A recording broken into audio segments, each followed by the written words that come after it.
Donc moi je vais vous parler de la fermentation sur les matrices enrichies en protéines de pois par des consortiums microbiens synthétiques. Donc je vais faire un contexte qui est un peu plus réduit que ce que j'avais prévu et je pense que c'est pas plus mal puisque c'est quand même assez connu.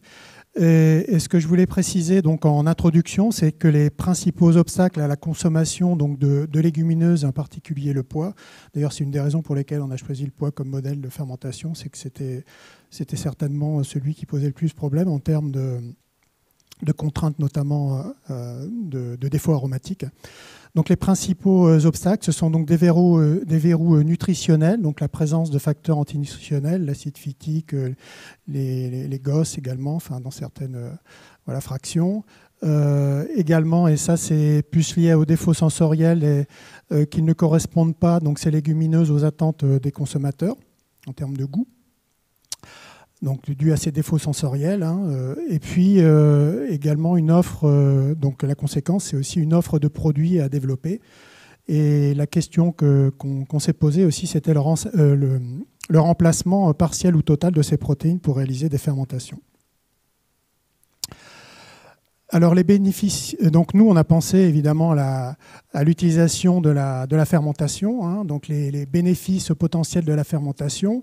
Donc c'est pour améliorer les propriétés organoleptiques, donc à la fois aromatisantes, texturantes, pour en citer deux. Également les propriétés nutritionnelles, santé, donc via par exemple la synthèse de vitamines, de peptides bioactifs.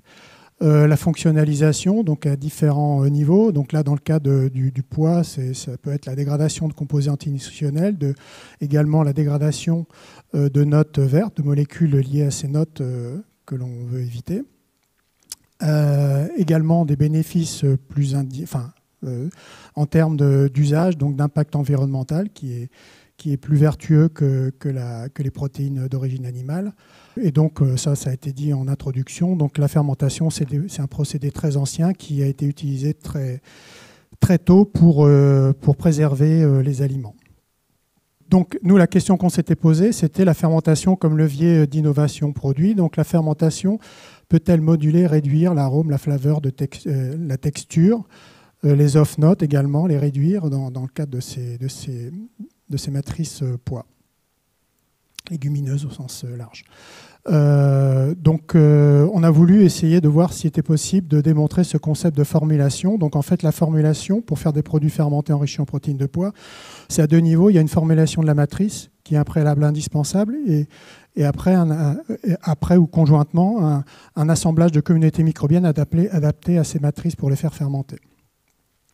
L'étude de l'impact de ces communautés microbiennes a été faite. Donc, c'était l'étude de l'impact de ces communautés microbiennes qui était d'origine laitière pour certaines d'entre elles.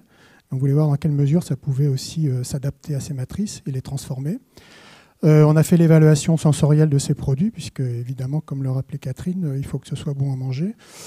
Enfin, vaut mieux en tout cas. Et puis, donc, alors, en fonction du temps et du timing, je vais aborder deux exemples en fait qu'on a abordés. Donc le fromage, modèle fromage ou vromage, je ne sais pas comment on doit dire, vu que c'était un peu un hybride dans certains cas de lait et puis de protéines végétales, et puis de yaourt. Alors donc dans le modèle fromage, la stratégie qu'on a adoptée, c'était à partir de différentes protéines, de protéines de pois et puis éventuellement mélangées avec de la caséine, donc avec du lait. C'est de réaliser une formulation de matrice avec différentes concentrations, différentes proportions de pois caséine. Et puis on est passé. Donc on a fait la fermentation évidemment, et puis on a après analysé tous les produits formés en termes d'analyse métabolomique, suivi microbien et puis analyse sensorielle. Alors ça c'est un exemple de stratégie expérimentale qu'on a développée pour construire des consortia microbiens. Mais bon, il y en a d'autres qui sont également développés, mais ça c'était une approche qu'on a mise au point. Et en fait, elle est issue de... Alors, par exemple, ce qu'il faut comprendre, c'est à gauche. En fait, il y a 3 grands groupes microbiens dans lesquels on a classé les micro-organismes que l'on utilise pour les fermentations laitières, fromagères. Donc le G1, c'est tout ce qui est les firmicutes, on va dire, donc dans lequel il y a les bactéries lactiques, que je pense que vous connaissez tous, mais pas que. Un deuxième groupe de bactéries acidosensibles. Et puis un troisième groupe où là, il y a tous les champignons qui sont plutôt acidotolérants.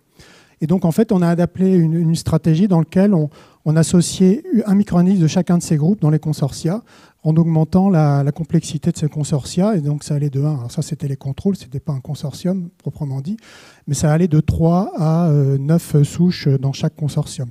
On a réalisé de cette manière-là tout un ensemble de 160 associations qui ont été testées.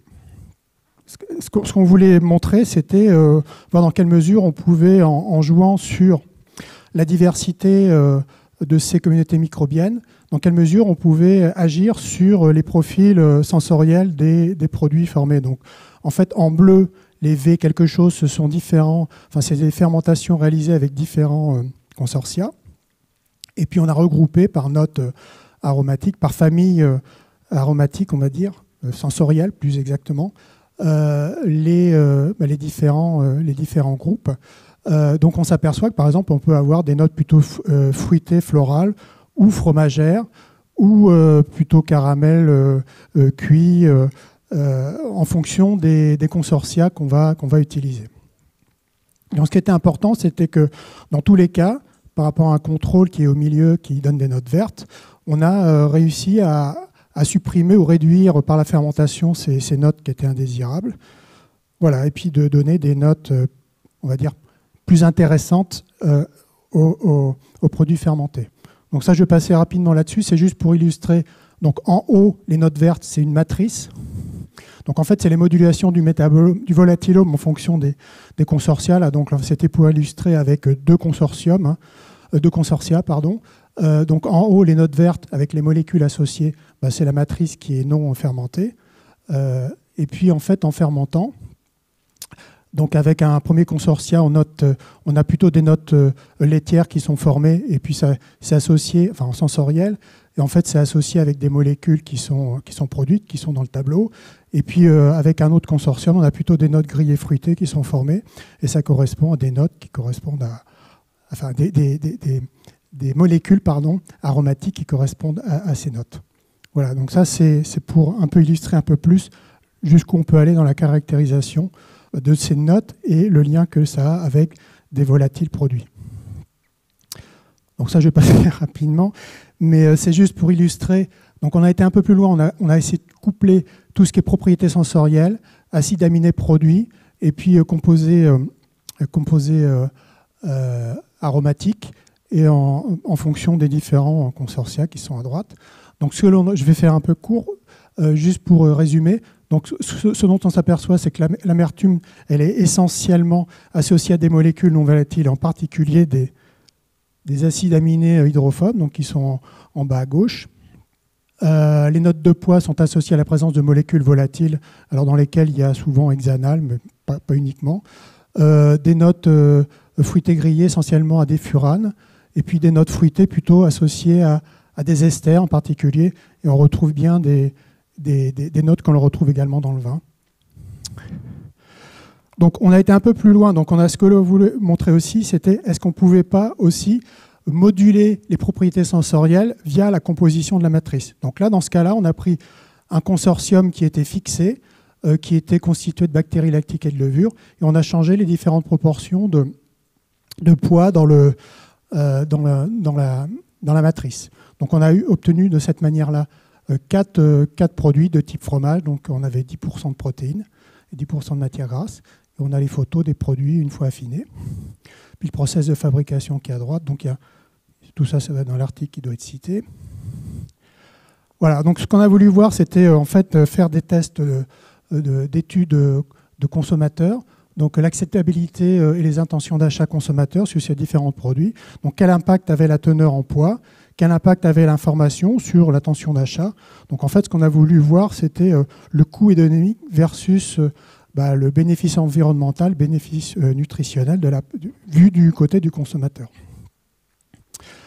Donc ce qu'on a observé sans trop de surprise, c'est qu'en fait, les produits les plus appréciés étaient ceux qui avaient le pourcentage de poids le plus faible. mais en tout cas, c'était plutôt... en tout cas, les produits à 25% de poids étaient bien acceptés. Et puis, il y avait une importante variabilité interindividuelle qui était observée également. Et puis, alors, dès lors que l'on... Donc, globalement, on voit que plus le pourcentage de poids est élevé, moins le produit est accepté. Par contre, après information, ce qu'on a observé, c'est que quand l'information sur les bénéfices nutritionnels est donnée, on observe une augmentation des intentions d'achat pour les produits qui ont une teneur de poids entre 25 et 50%. En revanche, quand on donne des informations environnementales, on a une augmentation des intentions d'achat, alors on ne sait pas pourquoi, uniquement pour les produits qui ont 50% de poids. Un deuxième exemple sur lequel on a travaillé, c'est le yaourt. Donc là, on est à 4% de protéines, donc on est beaucoup plus faible que sur le fromage. Et on est à 100% de protéines de poids. Donc là, on a mis la barre un peu plus haut au niveau sensoriel. Donc ce qu'on a fait, on a fait en deux étapes. Donc on a utilisé un starter commercial qui est adapté, donc dans la composition est indiqué à droite, dans le petit carré rose là, commercial, pour acidifier. Donc on s'est aperçu que dans ce cas-là, on avait des produits qui étaient encore avec beaucoup de défauts. Donc l'idée qu'on a eue, c'est d'associer ces starters en fermentation avec d'autres micro-organismes type bactéries ou levures pour aromatiser, soit pour dégrader les molécules, soit pour les masquer en produisant d'autres molécules. Parmi les micro-organismes qui ont marché, en fait, c'est les levures. Donc les levures, en fait, ce qui est intéressant dans les levures, c'est qu'elles ont un métabolisme vraiment différent des bactéries lactiques. Elles ont des capacités de se développer dans des matrices mixtes et surtout acides, et donc avec d'autres micro-organismes. Donc en fait, les levures que l'on a sélectionnées sont les trois qui sont citées. Il y a Plivermyces marcianus, lactis, et puis un Torulaspora, j'ai toujours du mal à le dire, Delbrueckii.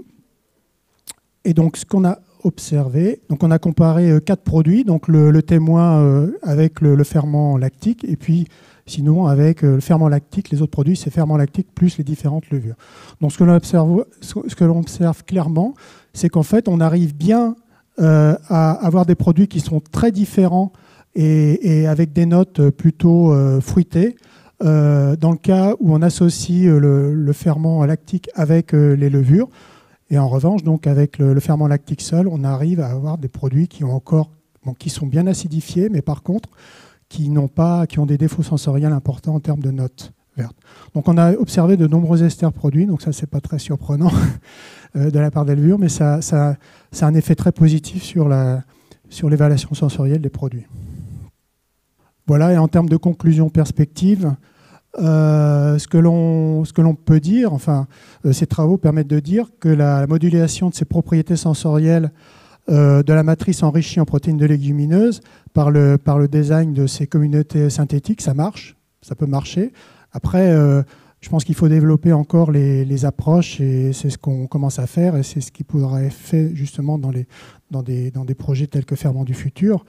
Alors, une autre chose qui est importante, je trouve, c'est la fermentation de gel mixte qui donne des résultats qui sont, comment dire, en termes de sensoriel, ça confère aux produits des attributs familiers, des attributs sensoriels familiers. Donc ça peut être une manière de faire accepter plus facilement des produits qui, s'ils étaient à 100% légumineuses, enfin 100% protéines végétales, on va dire, seraient moins acceptés. Voilà.